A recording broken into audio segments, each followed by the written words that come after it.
The Black Arrow. A Tale of Two Roses. By Robert Louis Stevenson. Narrated by Jason Smith. Prologue, John Amendal. On a certain afternoon, in the late springtime, the bell upon Tunstall Moat House was heard ringing at an unaccustomed hour.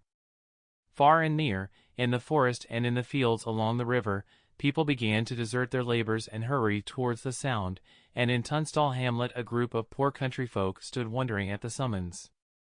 Tunstall hamlet at that period, in the reign of old King Henry VI, wore much the same appearance as it wears today.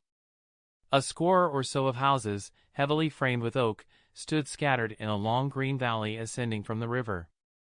At the foot, the road crossed a bridge, and mounting on the other side, disappeared into the fringes of the forest on its way to the Moat House, and further forth to Holywood Abbey.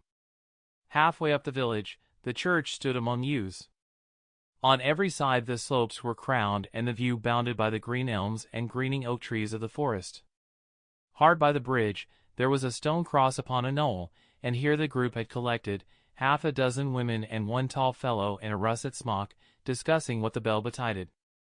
An express had gone through the hamlet half an hour before, and drunk a pot of ale in the saddle, not daring to dismount for the hurry of his errand, but he had been ignorant himself of what was forward, and only bore sealed letters from Sir Daniel Brackley to Sir Oliver Oates, the parson, who kept the Moat House in the master's absence.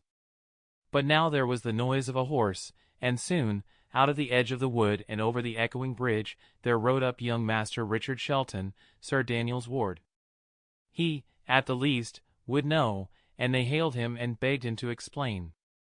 He drew bridle willingly enough, a young fellow not yet 18, sun-browned and grey-eyed, in a jacket of deer's leather, with a black velvet collar, a green hood upon his head, and a steel crossbow at his back.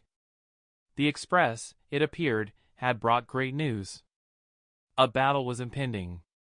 Sir Daniel had sent for every man that could draw a bow or carry a bill to go post-haste to Kettley, under pain of his severe displeasure, but for whom they were to fight, or of where the battle was expected, Dick knew nothing. Sir Oliver would come shortly himself, and Bennet Hatch was arming at that moment, for he it was who should lead the party. "It is the ruin of this kind land," a woman said. "If the barons live at war, plough folk must eat roots." "Nay," said Dick, "every man that follows shall have 6 pence a day, and archers 12.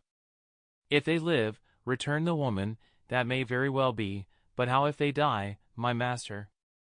"They cannot better die than for their natural lord," said Dick. "No natural lord of mine," said the man in the smock. "I followed the Walsinghams." Sample complete. Ready to continue?